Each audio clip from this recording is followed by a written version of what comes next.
안녕하세요. 여러분의 건강지킴이 닥터 박미수입니다. 같은 운동을 해도 어떤 사람은 금세 근육이 붙는데 어떤 사람은 근육이 잘 붙지 않습니다. 그리고 붙는 속도 굉장히 더뎌요. 굉장히 속상하죠. 그 이유가 뭔지 궁금하셨죠? 오늘은 근육이 생기는 속도가 느린 사람들의 체질적인 특성, 행동적인 특성을 과학적으로 분석하고 어떻게 하면 근육이 빠르게 반응하는 환경으로 바꿀 수 있을지 자세히 알아보겠습니다. 먼저 근육이 느리게 붙는 체질 특성 알아볼게요. 유전적입니다. 유전적 프로파일의 차이가 납니다. 내 몸이 가진 근육 반응도의 코드가 다르다는 거죠. 일단 근섬유 타입의 차이가 있습니다. 인간의 근육은 크게 속근, 빠르게 트위칭하는 근육과 직근, 천천히 트위칭하는 근육으로 나뉩니다.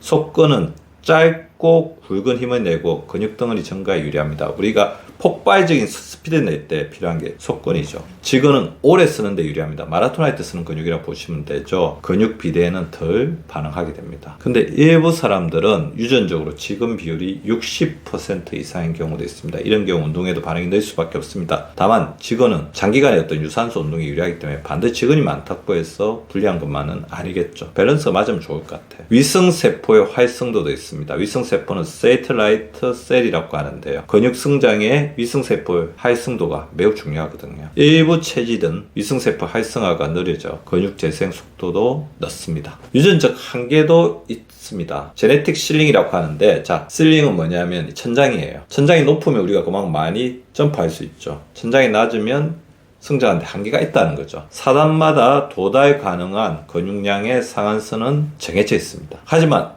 이 상한선이 낮다고 해서 너무 스트레스 받지 마시기 바랍니다. 대부분 이 한계에 도달하기도 전에 환경 요인에 막혀버린다는 거죠. 그러니까 우리가 노력만 하면 상한선 상관없이 근육은 잘 키울 수 있다는 것입니다. 자, 이런 어떤 정해져 있는 유전적 요인보다 더 중요한 건 뭘까요? 바로 호르몬입니다. 호르몬은 근육을 키우는 내 몸속 건축사라고 볼 수 있고, 이것이야말로 우리의 노력 여하에 따라서, 생활 습관에 따라서 달라질 수 있는 거죠. 먼저 테스토스테론입니다. 남성에서 굉장히 중요하죠. 근합성 회복에 결정적인 역할을 합니다. 남성은 여성보다 평균 7배에서 10배 테스토스테론이 많기 때문에 근육량이 많은 거죠. 만성 스트레스, 수면 부족, 지나친 음주, 비만은 테스토스테론을 억제합니다. 성장 호르몬도 매우 중요하죠. 운동 후 근육을 복구하고 단백질 합성을 촉진한다고 볼 수 있습니다. 남녀 공이 가장 중요한 호르몬을 들라고 하면 저는 성장 호르몬을 들고 싶습니다. 수면 중 특히 깊은 수면인 딥슬립 시간대 주로 분비됩니다. 밤에 잠을 자지 않거나, 이 성장 호르몬은 굉장히 중요한 파트너가 있거든요. 바로 멜라토닌이죠. 멜라토닌 분비가 부족하면 근육 회복이 어려워집니다. 더불어 굉장히 중요한 호르몬 중 하나가 인슐린이죠. 인슐린은 아미노산을 근육세포 안으로 밀어넣는 역할, 즉 근육의 게이트웨이, 관문이라고 보시면 됩니다. 따라서 인슐린 저항성이 있다 그러면 인슐린이 문을 열어주지 않기 때문에 근육에 영양이 잘 들어가지 않습니다. 당뇨이신 분들이 근육이 줄어드는 가장 큰 이유가 여기에 있다고 볼 수가 있죠. 성별과 연령도 중요한 역할을 합니다. 그래서 우리는 본인의 근육 성장에 있어 이런 요인들을 잘 감안해서 현명하게 대처하라는 거죠. 완경 후에 여성은 근손실이 가속화됩니다. 아까 남성에서 테스토스테론이 중요했죠. 여성에서는 테스토스테론 못지않게 중요한 게 바로 에스트로겐입니다. 에스트로겐은 단지 여성 호르몬 뿐만 아니라 근육 유지와 회복에도 관여하는 중요한 호르몬이라고 보시면 됩니다. 완경 후에 급격히 감소하며 근감소증 위험이 증가됩니다. 완경 후에 감소하는 게 에스트로겐이라고 한다면 40세 이후에 점차 감소하는 게 있죠. 성장 호르몬과 테스토스테론 자연 감소가 일어나게 됩니다. 40대 이후에 1년에 약 1%씩 근육량이 감소하는 데 있어서 성장 호르몬과 테스토스테론, 또 50대가 넘어가면서 감소하는 에스트로겐, 이런 부분들이 다 같이 하얀 곡선을 그리게 된다는 거죠. 자, 이렇게 호르몬들이 받쳐주지 못하면 같은 운동을 해도 회복과 반응 속도가 느려지게 됩니다. 체형의 영향도 있습니다. 자, 그래서 본인의 체형에 맞는 근육 성장 속도를 파악해서 그거에 맞게끔 자기 관리를 해주시는 게 굉장히 중요한데요.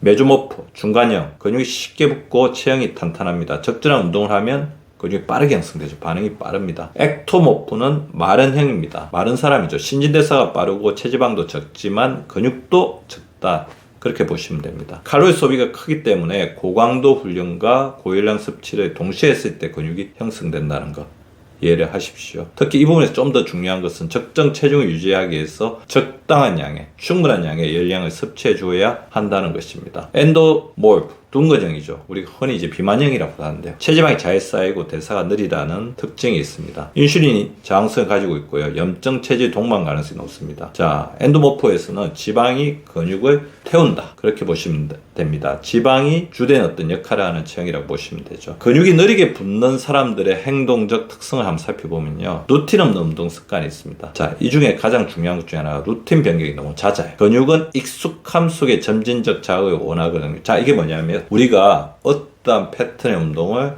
장기간 쌓았을 때 근육이 그에 반응해서 근육을 늘리기 시작한다는 거죠.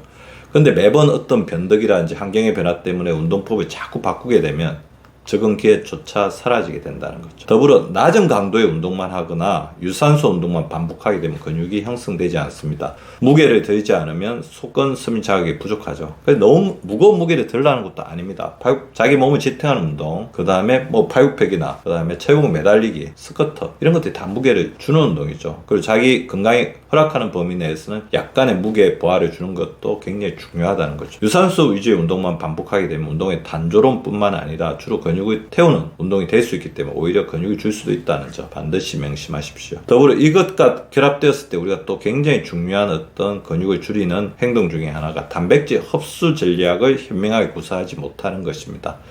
단백질 양은 맞추는데 타이밍이 엉망입니다. 운동 직후 30분 이내 섭취가 근육 합성에 있어서 가장 중요하죠. 그래서 근육 합성의 골든 타임이라고 하죠. 자, 그렇다면 공복 상태로 운동하면서 근육을 다 태워버리거나 운동 후에 단백질 섭취하지 않는다면 근육이 자랄 기회를 이렇게 뺏어버리는 겁니다. 그리고 밤에 잘 때 단백질 부족한 상태로 잠에 들게 되면 밤에 자는 동안 근육 합성에 돕는 호르몬의 기능이 떨어지겠죠. 그래서 저는 어떻게 드시면 좋을 것 같냐 그렇게 생각하시면 아침에 일어났을 때 단백질 섭취 굉장히 좋을 것 같고 운동 후에는 반드시 드셔야 되겠죠.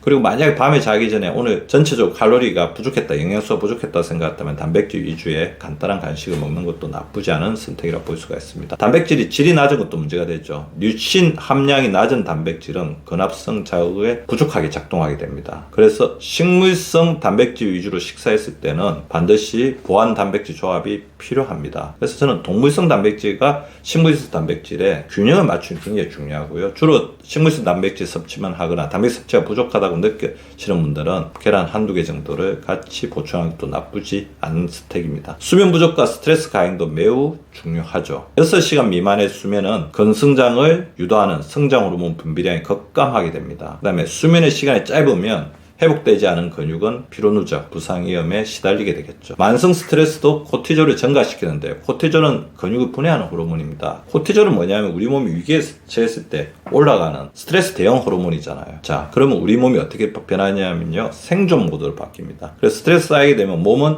생존하기 위해서 지방을 저장하고 근육을 태운다는 거죠. 근육은 어떻게 보면 우리 몸에 활동성을 주는 호르몬이죠. 지방은 에너지를 저장하는 호르몬이기 때문에 이러한 어떤 우선순위의 변화가 생길 수가 있다는 거죠. 장내 미생물의 불균형도 매우 심각합니다. 장이 안 좋으면 단백질도 흡수가 안 되죠. 그래서 장 누수가 있거나 염증성 장질환이 있으면 영양소 흡수율이 낮아집니다. 장점막의 건전성이 떨어지기 때문에 흡수한 능력이 떨어진다는 거죠. 또 염증성 환경은 근육 합성을 저하시키게 됩니다. 고염증 체질이 되면 마이오스타틴이 증가하고 근육 성장을 억제하는 거죠. 자, 장누수증후 같은 경우에 우리 몸에 전신염증, 만성염증이 되잖아요. 만성염증 자체에서는 근육 합성에 우리 몸에 에너지 쓸 여력이 없다는 거죠. 따라서 장 건강은 근육 성장의 가장 중요한 파트너라고 보시면 됩니다. 칼로리와 영양소의 불균형도 굉장히 중요합니다. 살찌는 게 싫어서 가수 섭취하시는 분들이 많은데요. 가수 섭취하게 되면 우리 몸의 근육을 키우지 못하죠. 근데 더 심각한 것은 가수 섭취로 인한 칼로리 부족 상태에서 운동을 해버리면 근육을 키우는 것이 아니라 근육과 지방을 모두 태워버리면서 특히 근육이 태워버리면서 기초대사량이 떨어지게 되고 기초대사량이 떨어지게 되면 똑같은 음식을 먹어도 지방으로 쌓이게 된다는 거죠. 살이 찌게 된다는 것입니다. 근육이 빠진 자리에 지방이 치고 들어온다는 거죠. 극단적 탄수화물 제한도 매우 위태롭습니다. 영양소는 골고루 섭취했을 때 서로서로 대사작용을 잘 도와주거든요. 탄수화물이 부족하게 되면 인슐린이 감소되고 근육으로 영양 이동이 오히려 방해될 수 있다는 거죠. 인슐린 기능이 떨어진다는 겁니다. 탄수화물이 너무 많은 것도 위험하지만 너무 적은 것도 위험할 수 있다. 용불용설입니다. 적절한 탄수화물은 근육 성장의 연료라는 거죠. 자, 솔루션을 말씀드리겠습니다. 느린 체질도 반응하는 근육 전략인데요. 호르몬 환경부터 리셋 하셔야 됩니다. 7시간 이상의 깊은 수면. 잠자는 시간 절대 양보하시면 안 합니다. 멜라토닌과 성장호르몬 활성에 있어서 어떻게 보면 잠자는 시간이야말로 가장 중요한 골든타임이고요. 잠자는 시간 1시간을 아끼면 낮 동안 3, 4시간의 효율이 떨어진다는 점을 반드시 명심하시기 바랍니다. 고혈당 식사를 줄여야 합니다. 인슐린 급등을 막아야 테스토스테론과 성장호르몬도 유지됩니다. 아침에 햇빛과 리듬 있는 식사로 코티졸 리듬을 조절하는 게 굉장히 중요한데요. 하루를 잘 시작하려면 생체 리듬이 잘 시작돼야 되는데 아침에 햇빛 한 뼘을 받고요. 더불어서 아침에 물 한 잔, 미지근한 물 한 잔으로 시작하면서 유산균, 식이섬유, 단백질이 이렇게 조화롭게 조합된 식사를 하시면 그것이 우리 몸의 생체 리듬을 정상화시킨다는 거죠. 운동은 심플하면서도 전략적으로 해주십시오. 주 3회에서 4회 40분 이하의 운동만으로 충분합니다. 다만 몸을 골고루 다 쓰는 복합 관절 운동을 해주십시오. 스쿼트, 데드리프트, 풀업, 발굽혀펴기, 체육 매달리기 다 도움이 될 수가 있어요. 자기 몸을 이용하는 운동을 자꾸 해주시고 운동 무게를 너무 출력하실 필요 없습니다. 가볍게 무게를 치면서 자기 몸을 개발해 나가시기 바랍니다. 만약 운동하다가 루틴을 좀 변경해야 되겠다. 그러면 6주 정도의 간격을 두고 하십시오. 아까 너무 잦은 루틴 변경은 운동의 점진적 부하, 가부화 원리를 방해해서 근육 성장을 방해한다고 말씀드렸죠. 그리고 매주 중량 혹은 반복수 증가를 매주 단위로 이렇게 서서히 올리는 전략을 해주시기 바랍니다. 단백질과 류신 중심의 식단을 하고요. 하루에 체중 1kg당 1g 정도가 평균적인 식사라고 한다면 근육을 좀 더 생각한다면 1kg당 1.2g에서 1.4g 정도의 단백질을 섭취하셔도 좋을 것 같고요. 특히 근육을 늘린 동안은 아침 식사는 필수입니다. 그리고 류신이 풍부한 식품으로는 닭가슴살, 달걀, 유청단백질, 대두 정도 골고루 섭취하시면 되고요.